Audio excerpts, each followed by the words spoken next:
Now continuing with this article, it is talking about the various form of pollutant. क्या क्या measures है, जैसे nitrogen dioxide from the air, ozone, surface level ozone, sulphur dioxide, then PM 2.5, PM 10, etcetera. उससे क्या impact होता है? तो ये भी है कि cardiovascular diseases, diabetes, obesity, neurological diseases etcetera. तो कैसे इसको कम कर सकते हैं? तो एक ही इसका सोल्यूशन दिया हुआ है यहाँ पर कि from the studies from the mega cities such as Beijing, Jakarta, Mexico City, suggest that जो स्मॉल टाइम सोल्यूशन ये काम नहीं करता है लॉन्ग टर्म। तो क्या करना चाहिए? तो I think road dust that covers approximately 50% of the population और पॉल्यूशन एक्सेट्रा, उसको कम किया जाना चाहिए। तो कैसे? तो an air shed is an area या there is also a emerging consensus on transitioning from the city centric to airshed centric air quality management. Airshed है क्या? It is a local topography and meteorological limit the dispersion of pollutant. The pollutant का dispersion होता है कुछ area तक ही, उसके अंदर पर ही काम फोकस किया जाना चाहिए, क्योंकि उसके बाद जो एरिया है वो सही रहता है as compare to when we are comparing to the pollution. और वन हेल्थ अप्रोच है with regarding to traditional diseases, इसको इम्प्लीमेंट कर सकते हैं। तो एक ही सोल्यूशन दिया हुआ इसमें ओवरऑल। तो we can move forward. India US 2+2 meeting will be crucial in taking on Chinese revisionism. तो चाइनीज रिविजनिज्म है क्या, Pravesh? What do you mean by Chinese revisionism?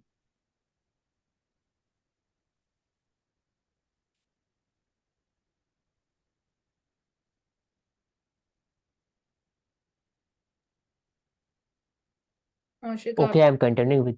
ठीक या। है, मैं बताता हूँ कि रिवीजन मतलब क्या होता है वापस से। रिविजनिज्म मतलब कि चेंज करना। तो चाइनीज का जो हिस्ट्री है, basically they are changing their own history with regarding to the border management। और अगर देखा जाए तो साउथ चाइना सी में हो रहा है ये चीज। सेम चीज इंडिया और चाइना के बीच में बॉर्डर में हो रहा है कि they are claiming the parts which were not present in their own history. This is called as Chinese revisionism. तो इसके लिए India India US 2+2 model, it will help to taking on Chinese revisionism. कैसे करेगा? तो 3 4 areas है। पहली बात है economic cooperation, the military. Third would be coordination in the multilateral institution, and fourth would be to improve bilateral ties. तो ऐसे कर सकते हैं, जैसे इसमें मिलिट्री में देखा गया है कि अब पेट्रोल वेसल्स सप्लाई किया गया है मनीला को, या फिर जापान के साथ इंडिया एक तरह से free and open Indo Pacific का एक एम है, उसको इस्टेब्लिश करना चाह रहा है। और फिर इंडिया, यूके एंड यूएस का ऑकस एग्रीमेंट हो गया with respect to the nuclear submarine, Australia, UK and US. वैसे ही चाइना का जो ड्रीम है मलक्का डिलेमा, कि मलिका Malacca basically choke point, because 40% of the Chinese trade and energy goes to the Malacca strait. वहां पर इंडिया का अगर एयरक्राफ्ट सबमरीन है, तो India can use that area as a choke point to to to damage on the Chinese economy during the war. तो इसके लिए India को कोऑर्डिनेट करना चाहिए बाकी सब कंट्रीज के साथ, फॉर एग्जांपल फिलीपींस हो गया या वियतनाम हो गया एक्सेट्रा। और बात हो भी रहा, वियतनाम को इंडिया ने, फिलीपींस को इंडिया ने ब्रह्मोस मिसाइल दिया, और बाकी कंट्रीज के साथ भी इंडिया डील कर रहा है, फॉर एग्जाम्पल ताइवान हो गया। तो overall 2+2 dialogue is very important. तो औशिक, मलक्का स्ट्रेट कौन सी दो कंट्रीज के बीच में लोकेटेड है? Malaysia and Indonesia. ठीक है। And it connects which two oceans? Indian Ocean and Pacific. Yes, right. तो 2 3 इंपॉर्टेंट है इसमें तो साउथ चाइना सी बात करते हैं, वहां पर डिस्प्यूटेड आइलैंड कौन सा है? तो 3 नाम है, Scarborough Shoal and Spratly Island. Hmm. तो ये इट इज इम्पोर्टेंट।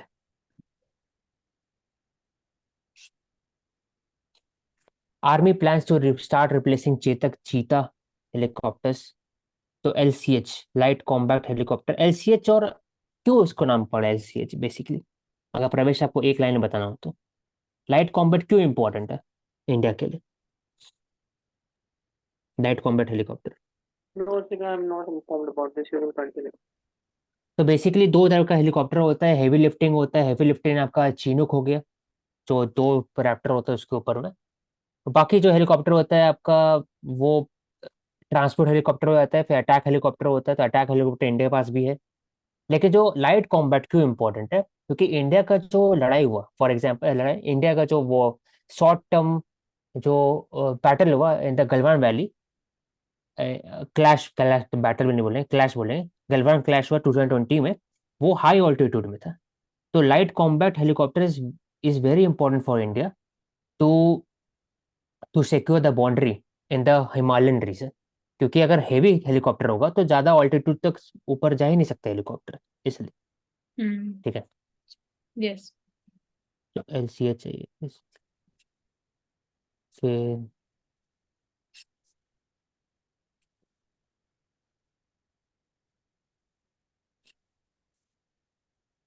ये बात कर चुके हैं इस पर।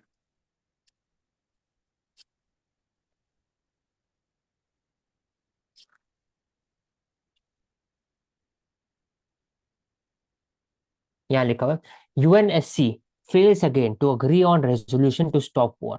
कमेंट करिए प्रवेश के ऊपर।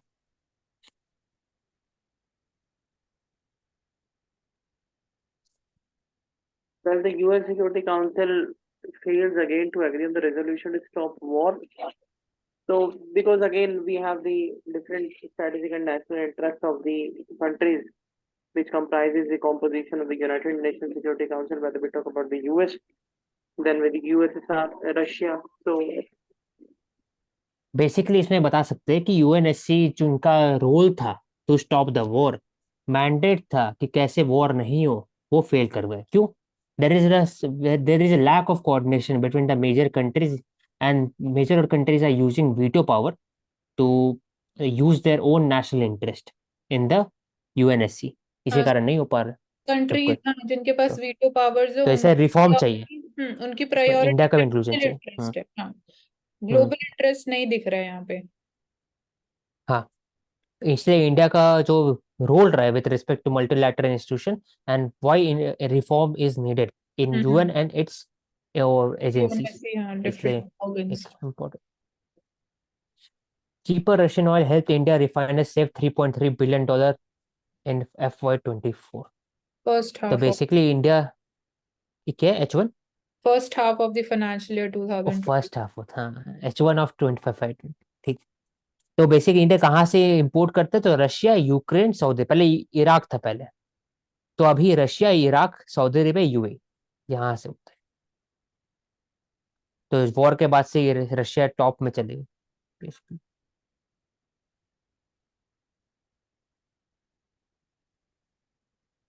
तो औशिक, ये आरबीआई वाला आर्टिकल ले सकते हो, एनबीएफसीज की जो बात कर रहे थे, टॉप में ही था। RBI body raises concern over the rise in bank borrowing by the NBFC. The bank exposure to NBFC rose by 25.8% to around 13.83, 14 lakh crores against 11 lakh crore last year। तो basically bank exposure NBFC का जो loan है उस पर जो bank exposure बढ़ गया है 3 लाख करोड़ बढ़ चुका है। ये कंसर्न तो क्यों उसके है लिए हमारे लिए? कंसर्न एक तरह से, क्योंकि अगर बैंक का एक्सपोजर बढ़ा है तो उनका जो एक फ्री क्रेडिट है वो बाकी सबको दे नहीं सकते, उनका डेट बढ़ेगा तो स्लो डाउन होने का चांसेस इकोनॉमी का लॉन्ग टर्म मेन में। कंसर्न जो इसके है कारण वो होता है कि इसकी वजह से एसेट लायबिलिटी मिसमैच हो सकता है, हाँ क्योंकि जो एनबीएफसीज पैसा इन्वेस्ट करती हैं वो प्रोजेक्ट्स का टाइम पीरियड लॉन्ग जेस्टेशनल होता है, बट जो बैंकिंग सेक्टर है, जो फंड्स वो देते हैं या लोग पैसा डिपॉजिट भी करते हैं या वो जो लोन आगे दे रहे हैं एनबीएफसीज को, वो शॉर्ट टर्म होती है कंपैरेटिवली। तो ये एसेट लायबिलिटी एक मिसमैच क्रिएट हो सकता है, जिसकी वजह से डिफॉल्ट इंक्रीज हो सकता है on the part of NBFCs to the banks. तो एनबीएफसीज अगर ईएमआईज पे नहीं करेंगे बैक टू द बैंक्स, तो वहां पे obviously bank run like situation भी क्रिएट हो सकती है। Hmm okay. तो ये बताया कि there are many illegal lending apps in the market place stating the app में पूछा इलीगल लेंडिंग को भी कब करना चाहिए ताकि बैंकिंग सेक्टर्स एक सही तरीके से चले एज कम्पेयर टू।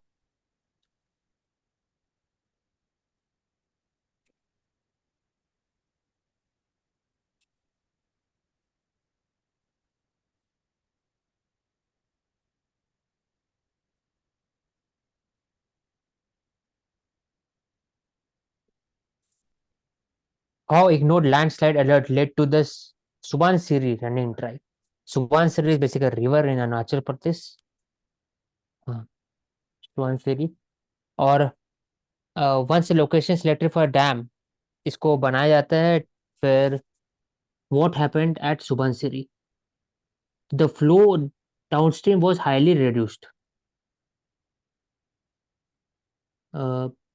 मिस्टेक तो बेसिकली लैंडस्लाइड लैंडस्लाइड के कारण। ब्लॉकेज हो गई ना वाटर फ्लो में, तो उसकी वजह से इट लेड टू हाँ हाँ। Running dry. तो basically Subansiri is very important, वो रिवर का नाम याद होना चाहिए। और लैंडस्लाइड के कारण अर्लियर लैंडस्लाइड अलर्ट इसको इग्नोर करने से कैसे इम्पैक्ट पड़ गया सुबनसिरी पर और आसपास के जो जोन है उस पे। अब पहले भी होते आ रहा है, वो बात है। इंडियाज हाइपरटेंशन मैप कैसे प्रेवलेंस बढ़ते गया है हाइपरटेंशन नेशनल लेवल डेटा जो भी डायग्नोस। एक डेटा एग्जैक्ट डेटा इनके पास नहीं लेकिन ऐसा पाया गया है कि it is higher in many of the states. जैसे साउथ का स्टेट्स में ज़्यादा हाइपरटेंशन का एज और केसेस। और देखा है कि men are more likely to have hypertension than women. तो ये दिखाते हैं कैसे जो मेंटल हेल्थ इशू है और जो डाइट है और अब जो डाइटरी एलिमेंट है वो इम्पैक्ट करता है बॉडी हेल्थ पर। तो इंटर स्टेट और इंट्रा डिस्ट्रिक्ट वेरिएबिलिटी है, देयर इज अ वेरिएबिलिटी। कुछ स्टेट्स में ज़्यादा है कुछ स्टेट्स में कम है। तो ओवरऑल हाइपरटेंशन के अगेंस्ट में क्या करना चाहिए? तो सेम है कि आप ज़्यादा से ज़्यादा वर्कआउट करेंगे, आप डाइट पर कंट्रोल करेंगे और कॉर्टिसोल हार्मोन जो है उसको रिलीज जल्दी करेंगे, उसको आप बिल्डअप होने नहीं देंगे, तभी जाके ठीक है। हाँ, सबसे पहले प्रवेश तो आपको कुछ बोलना है इसके ऊपर? डायग्नोसिस आइडेंटिफाई करना इस चीज को, वो इम्पोर्टेंट है, हाँ। तभी ट्रीटमेंट के साथ हम आगे जा सकते हैं। सो तभी इसको हम कंट्रोल भी कर पाएंगे। हम्म। सो इवन हमारा जो हेल्थ इंफ्रास्ट्रक्चर है, इवन वहाँ पे भी एक्सपर्ट्स की हम बात करें तो that is also problem. Mental health या हाँ। साइकेट्रिस्ट आप बोल सकते हो, हम्म। बट और साइकेट्रिस्ट मेन का ज़्यादा है इसमें, there is a basically gender gap है इसमें बेसिकली हाइबरनेशन केस में। हाँ, इतना इसको सीरियसली भी नहीं लिया जाता है कि मतलब कि ये बहुत बड़ी प्रॉब्लम भी क्रिएट कर सकती है। ये हम लोग डिस्कस किए थे लेकिन बस इसको शॉर्ट में बता सकते हैं कि एनएफएसए बेसिकली मैंडेट के दिया जाता है to give free subsidize ration to the BPL. और प्रधानमंत्री गरीब कल्याण अन्न योजना के अंदर दिया जाता है फ्रॉम द कोविड पीरियड। और अभी इसको वापस से 5 ईयर्स के लिए वापस से इसको बढ़ाया गया। तो औषध प्रधानमंत्री गरीब जो पीडीएस स्कीम है वो खाली बीपीएल फैमिलीज के लिए ही है। सबके लिए है, लेकिन मेजोरिटी ऑफ द सबके लिए ऊपर अब बीपीएल भी है। हम्म। लेकिन आपका जो मेरे उधर प्राइस का डिफरेंस है, आपको हाँ वो ज्यादा सब्सिडी आपको बीपीएल की चाहिए। हम्म। तो टारगेटेड पब्लिक डिस्ट्रीब्यूटिव मैकेनिज्म जो है 50% अर्बन में 75% रूरल पॉपुलेशन जो कवरेज किया जाता है और 67.5% पॉपुलेशन को कवरेज किया गया अभी तक में। तो उसका एनएफएसए 3 रुपीज 2 रुपीज 1 रुपीज पर KG of rice wheat and nutricereal तो ये दिया जा रहा है। तो इसका मतलब राइस व्हीट और मिलेट भी दिया जा रहा है अभी से 2022 से मिलेट भी इंक्लूड हो चुका है। हम्म। और each family is entitled to 35 gram of food per month. तो कॉस्ट ऑफ प्रोग्राम बेसिकली कितना बड़ा है? हाँ 5 लाख था पहले। तो हाँ अभी बीच में कम हुआ क्योंकि कोविड के बाद में थोड़ा कम लगा। कोविड के समय में ज्यादा बढ़ाना पड़ा था फूड सब्सिडी, वो बाद में वापस से लाया गया 2,88,000 करोड़ के आसपास में। लेकिन आज अभी जाकर के 2 लाख करोड़ के आसपास में।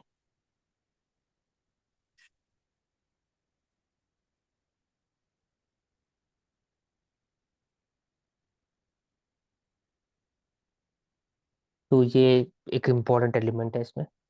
ग्रेन मैक्सवेल का बात कर चुके थे। एंड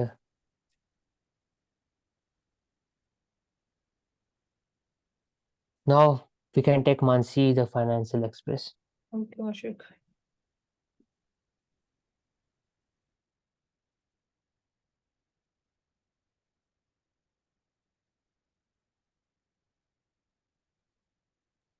प्रवेश स्लाइड गॉन, तो आप कंटिन्यू कर सकते हैं, वो आ जाए। Okay. So,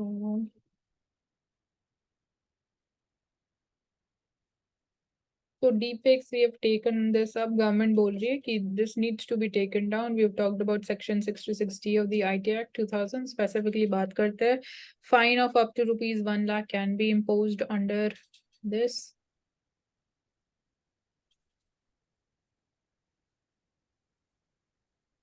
So systematic investment plan, मतलब this also I have like already explained. Ashik, आप एक बार इसको short में बताओगे? SIP. SIP हाँ. SIP बेसिकली पर मंथ आप कंट्रीब्यूट करते हो स्मॉल अमाउंट्स में, ताकि आपका लॉन्ग टर्म में आपका बेनिफिट हो, रिटर्न मिले। मतलब कि SIP म्यूचुअल फंड्स में अगर आपको इन्वेस्ट करना है तो मंथली या टाइम पीरियड वेरी कर सकते हो और आप अपने हाँ, अकॉर्डिंगली आप अमाउंट डिसाइड कर सकते हो। तो वो ऑटोमेटिकली मंथली बेसिस पे या जो भी टाइम पीरियड आप डिसाइड कर रहे हो आपके अकाउंट से पैसा डेबिट होके इन्वेस्ट हो जाएगा आपके जो भी आपको आप। रेट ऑफ इंटरेस्ट मिलता रहे, ऐड ऑन होगा, हम्म। कंपाउंडेड होगा। हाँ, तो कंपाउंडिंग जो आपको बेनिफिट मिलेगा वो मेजर बेनिफिट मिलेगा after a long time period. Europe will rally other countries on a EU carbon tax. Will rally other countries on EU carbon tax. So we're taking it up. WTO level पे इस issue को लेके गए हैं and we shall be able to fight it together to get a fair deal for the Indian producers and exporters. So long term के perspective से this is a nice initiative. Carbon emissions curb करना है, carbon neutrality की हम बात करते हैं. So carbon basically we can say कि carbon capture को in a way encourage करने के लिए भी carbon tax impose कर सकते हैं. But यहाँ पे बात ये हो रही है कि short term में जो इसके impact रहेंगे, क्या हम इसको जो इम्पैक्ट्स को डील करने के लिए are the developing countries specifically ready to handle this thing, क्योंकि डेवलपिंग कंट्रीज के जो एक्सपोर्ट्स हैं उसके ऊपर बहुत ज्यादा इम्पैक्ट आएगा of this carbon border adjustment mechanism that would be implemented by European Union as a whole. So क्या इनिशियली कुछ टाइम पीरियड के लिए इसका रेट या तो रिड्यूस कर सकते हैं कार्बन टैक्स का डेवलपिंग कंट्री के जो एक्सपोर्ट्स रहेंगे उसके लिए। एंड इंडिया को क्या करना चाहिए? सो ऑब्वियसली अभी तो इस चीज को हम अडेयर कर सकते हैं, बट इंडिया भी क्या फ्यूचर में कार्बन टैक्स मैकेनिज्म लेके आ सकती है? तो definitely we can also bring it in future. तो ग्लोबली इसका जो स्प्रेड रहेगा वो एक कंसर्न रहेगा, इम्प्लीमेंटेशन 2026 से होगा and this would be basically resulting in additional 20 to 35% duty on the exports. So carbon markets creation की भी हम बात कर रहे हैं इंडिया में। So India की basically this would be impacting around 8.2 billion US dollar of exports of iron ore pellets, iron, steel, aluminium products specifically. So इस इंडस्ट्री के ऊपर सबसे ज्यादा इम्पैक्ट पॉसिबली हो सकता है। सो 27% जो हमारे इंडिया के एक्सपोर्ट्स हैं that goes to European Union. So कैसे इसको एक हम फेयर तरीके से we can implement this thing, उस चीज की बात हो रही है। तो the matter has been taken up to WTO for that and let's see what would be the outcome of this.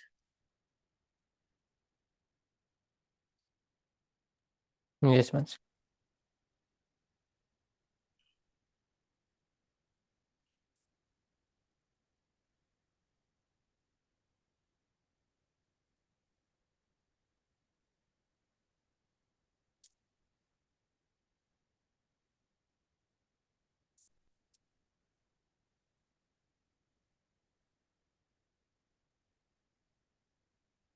तो यहाँ पे भी डीकार्बनाइजेशन के ऊपर ही बात की जा रही है। Tata steel and CEO and MD is to say we have already given a proposal which will be discussed with the Dutch government after securing funding in the UK. Tata Steel is looking for financial aid Netherlands government से to execute its decarbonization plans. तो basically जहाँ पे ये plants located है उन्हीं countries से financial aid is being demanded so that जो Tata steel के डीकार्बनाइजेशन प्लान्स है उन टाटा स्टील के प्लांट्स में उसको इम्प्लीमेंट कर सके, क्योंकि अल्टीमेटली वो उसी कंट्री में लोकेटेड है, तो that is why this is one thing. So again, developing countries के लिए availability of the finances in order to implement and meet those targets वो एक concern and challenge है. Then FMCG sector बहुत ज़्यादा important role play करता है, specifically rural demand जो देखी जाती है. So fast moving consumer goods, they have recorded 8.6% volume growth on easing inflation. So rural sector की जैसे हम बात करते हैं, आफ्टर कोविड-19 इतनी ज्यादा हमें मेजर स्केल पे रिकवरी नहीं देखने को मिली है. सो वो एक हमेशा से कंसर्न रहा है एफएमसीजी इंडस्ट्री का कि रूरल सेक्टर डिमांड आप कैसे इंक्रीज करोगे, क्योंकि रूरल इनकम पे भी और इम्पैक्ट हुआ है. Because even after covid challenges like weaker monsoon देखने को मिला, तो रूरल सेक्टर की income it does not remain stable. So obviously consumer demand भी अकॉर्डिंगली इम्पैक्ट की जाती है.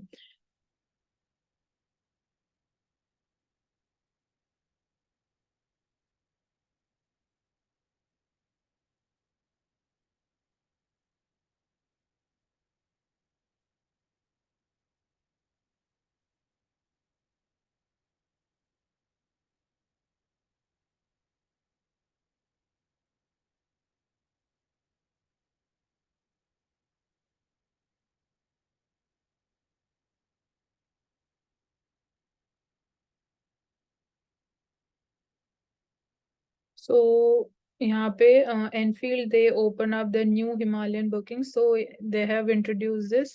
It would be powered by the Sherpa 450 जो कि Royal Enfield का first liquid cooled engine रहेगा.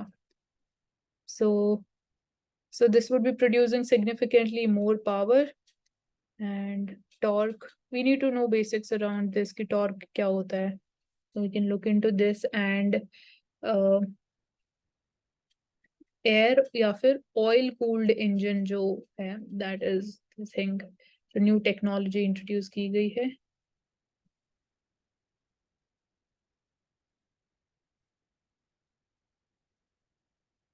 FPS still continue to exit from the Indian market. They are selling off. Turmoil in West Asia is one of the reasons, so that keeps the investors jittery. So ये एक बहुत बड़ा impact होता है Indian capital market पे. हम बहुत बार discuss कर चुके हैं इसकी linkage, how it weakens the rupee. New IT framework for the banks and the non-banking financial companies from April 1. So rulebook says ki regulated entities, they've been mandated to put in place a robust IT governance framework that will become mandatory for these financial institutions.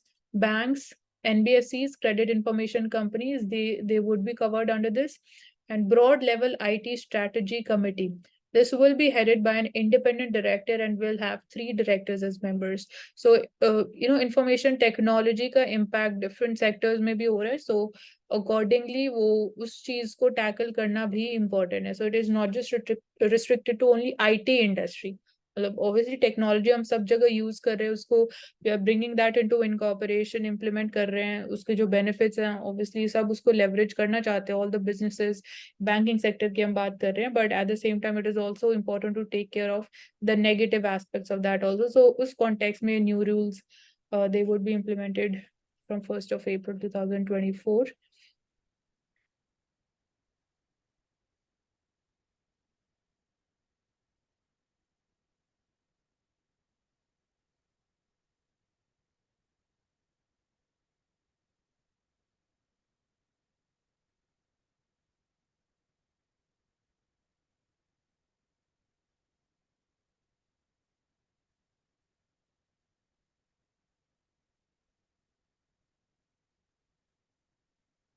So we can decarbonize our steel industry with the biomass, basically potential of biofuel in the steel production that necessitates the strategic planning. Biomass को firing लिखा हुआ है. तो basically हम लोग जब use करते हैं कोक के जगह में बायोचार यूज कर सकते हैं. बायोमास को फायरिंग जिसको बोलते हैं, उससे ज्यादा एक sustainable form of energy use हो सकता है with respect to steel making. यहाँ पे एग्रीकल्चर के साथ भी सिनर्जी हो सकती है कि जो सेमी प्रोसेसिंग सेंटर्स रहेंगे फार्म लेवल पे, they can also create more rural job opportunities also. So इसको बेसिकली डिसेंट्रलाइज तरीके से भी कर सकते हैं। सो यहाँ पे बेसिकली 5 measures suggest कि several key strategies must be pursued in this regard. So bio waste management would be there so that we have proper reliable supply. मतलब bio waste को हम as a green fuel कैसे use कर सकते हैं, so that is important. Then biomass trading platforms होने चाहिए, electronic platforms हो सकते हैं, obviously farmers को भी help करेगा even in terms of selling their stubble. Industry academia collaboration, so you know the importance of experts in this, that is important in terms of research institutes critical for advancing research and development in this regard. Then financial support is obviously very important, expanding the programs like we have partial risk sharing facility for energy efficiency. It can improve access to finances for biofuel project. Capacity building is important infrastructure के perspective से, implementing these biofuel projects, offtake arrangements, that's imperative, and programmatic convergence. We have the National Bamboo Mission, MG NREGA, ये इनके बीच में synergy coordination हो सकता है. Institutional level पे coordination is important, policy making level पे that is important. So growing the growers, they can be organized in the farmers producers organizations so that again एक जगह collectively they can meet up, and जो उनका produce है जो वो sell करना चाहते हैं, that can be brought up at single platform and that can be supplied. So that again example biochar already mentioned कर दिया है. So that's how basically steel industry को हम decarbonize कर सकते हैं with the help of biomass.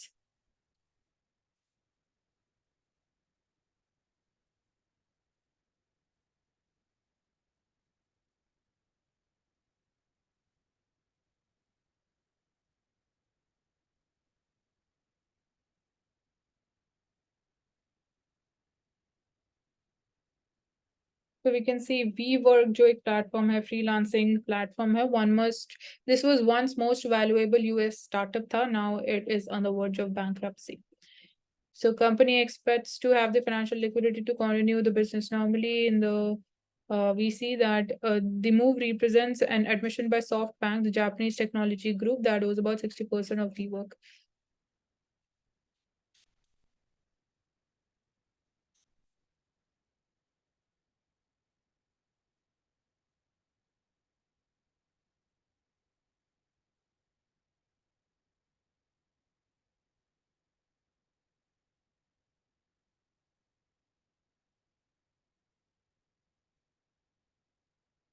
तो यहाँ पे हम बात कर चुके थे नेट न्यूट्रलिटी की कॉन्टेक्स्ट में.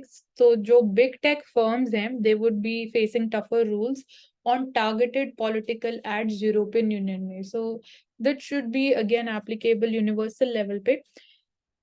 एंड वो ये एडवर्टाइजिंग प्रैक्टिसेस अब कैसे कर रहे हो, लाइक गूगल एड्स जो आती हैं या गूगल अपना ही प्रोडक्ट प्रमोट कर रहा है, एंड यहाँ पे स्पेसिफिकली पॉलिटिकल एड्स की बात हो रही है. सो वो इंटरफेरेंस नहीं होना चाहिए. It should be there in a proper free and fair unbiased manner में होना चाहिए. Online political advertisements, they will be available in an online advertisement repository. So new rules, they were agreed by EU countries, European Parliament makers. Rules will bar third country entities from sponsoring the political ads in the European Union in 3 months. So third party interference would be completely barred. Fine of up to 6% on the ads providers annual turnover, this would be imposed. So इसको और strict तरीके से European Union would be implementing this thing. So this should be obviously thought about even in case of India also, because social media का जो आज के time में impact और जो user base है, that's very huge.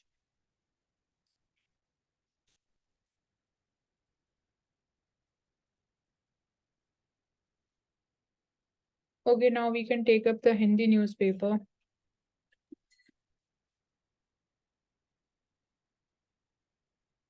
So Divya, you can take this up. Okay.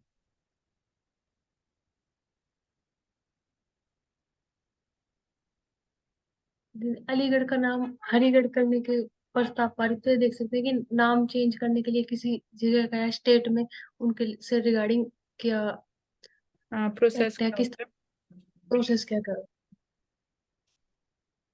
नगर निगम तो मतलब म्युनिसिपैलिटी की बात हो रही है यहाँ पे.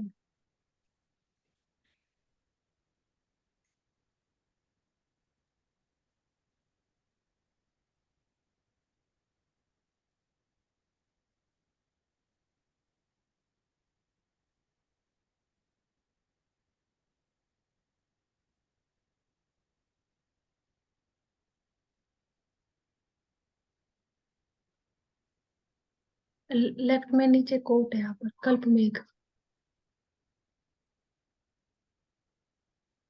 सच्ची आजादी उसके भाग्य में नहीं जो अपनी रक्षा खुशामदी और सेवा से कराता है, अपने आप को गवाकर ही सच्ची आजादी नसीब होती है। सरदार पूरन सिंह का है। इसमें हम्म। हम देख गांधी जी का एग्जाम्पल ले सकते हैं। इसमें उन्होंने जब आए थे वो साउथ अफ्रीका से इंडिया में, तो उन्होंने अपने आप को उस तरह से नहीं रखा। जब उन्होंने देखा, भारत भ्रमण किया था, तो उस हिसाब से उन्होंने अपने आप को चेंज किया और फिर उस तरह से प्रोसेस चीजों को समझकर अपने आप को ढाला कि जिस तरह के वो कपड़े चेंज करते थे, जो उन्होंने उसका त्याग किया। तो उससे देख सकते हैं कि उन्होंने अपनी जो खुद के वो थे उन्हें छोड़कर किस तरह से उसको अपन प्रैक्टिस में लाने के लिए क्या क्या चीजें की थी।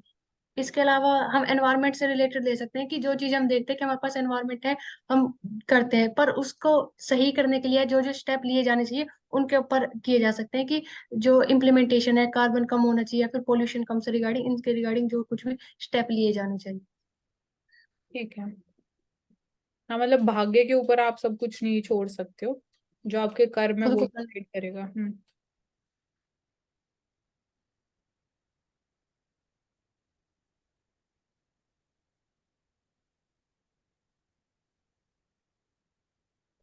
ये सतह से सतह मिसाइल किया है इन्होंने, परले नाम से, मतलब जमीन से जमीन, लैंड टू लैंड है। और अगर इसकी हम वो डिस्टेंस देखते हैं कि क्षमता कितनी है, वो 300 से 500 किलोमीटर के आसपास है।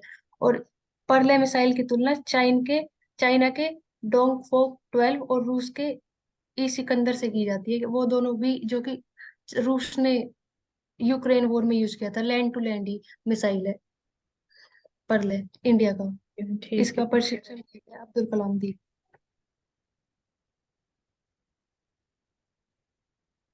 है। डीप फेक वाला तो देख चुके हैं हम।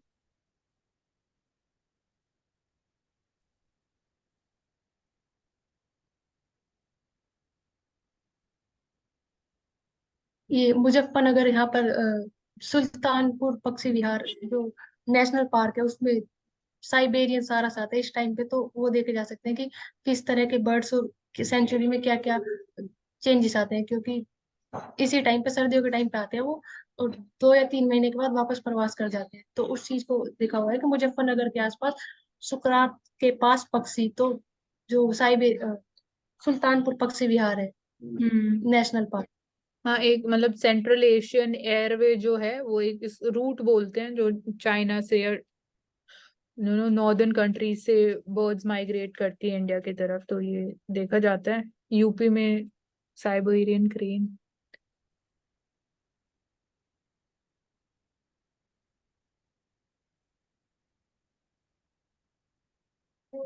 ऑलरेडी डिस्कस कर चुके हैं इस्पात लोहा आयरन वाले, जो अभी अपने लास्ट न्यूज़पेपर्स में। इस बात की हूँ। इस आयरन बात स्टील से, इस बात क्या होता है? आयरन स्टील से रिलेटेड किया था ना कि अच्छा, वो ठीक। कार्बन।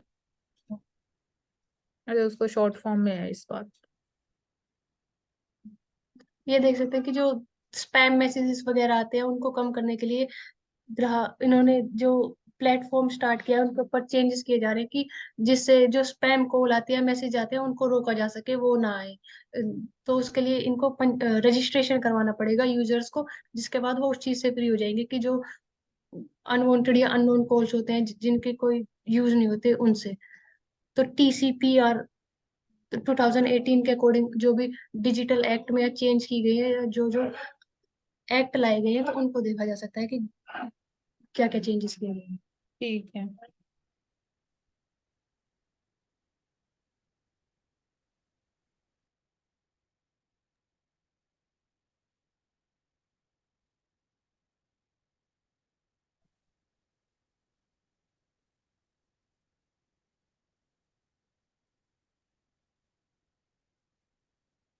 हो गया complete Mansi.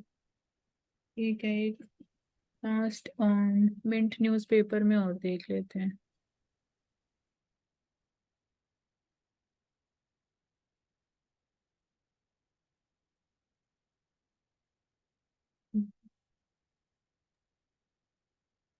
So we are trying to integrate with the global value chains and adapt swiftly. This we've been focusing early tax devolution to the states to aid the festivities. To tax devolution में finance commission, state finance commission है. Article 280 of the Constitution talks about that. And local level पे finance devolution that is taken care of by the state finance commission. तो वो उनका major function है.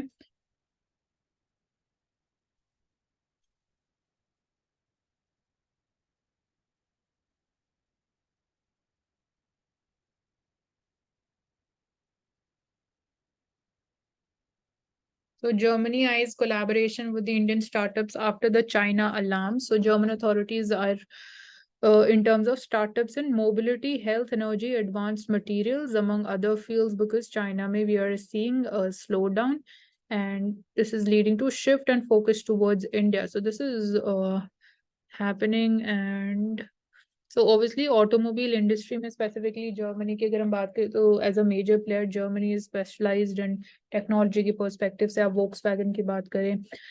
So these are a few automobile companies from Germany.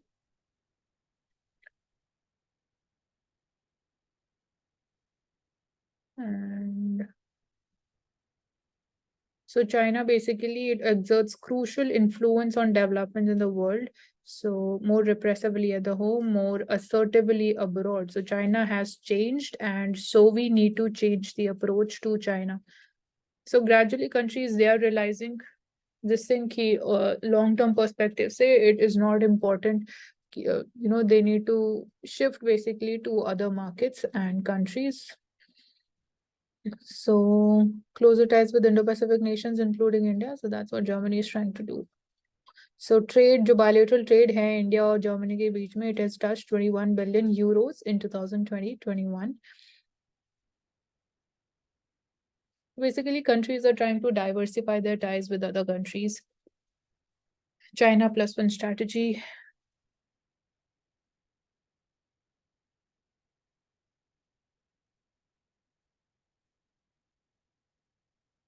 IPO का हम बात कर चुके हैं, primary and secondary markets. Credit rating agencies are regulated by SEBI. CRISIL हो गया एक, and CareEdge is there. वो examples भी हमें पता होना important है.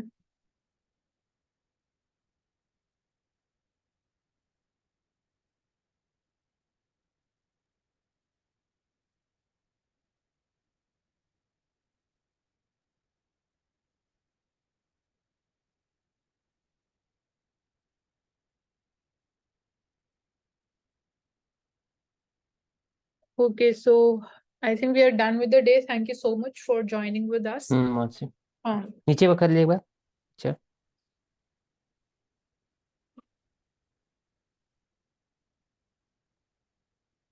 ठीक है. हाँ, I think इसमें ये सारा business और मतलब एग्जाम के पर्सपेक्टिव से इतना इम्पोर्टेंट नहीं है. इलेक्शंस वाला हम ले चुके हैं. रॉयल एनफील्ड का जो न्यू इंजन है ये बात कर चुके हैं. पहले ठीक. This has also been discussed. So that's all for the day. Thank you so much for joining us. Do subscribe to Ansarkari and also like the video, and do share your feedback in the comment section or if you have any kind of doubts. Thank you so much.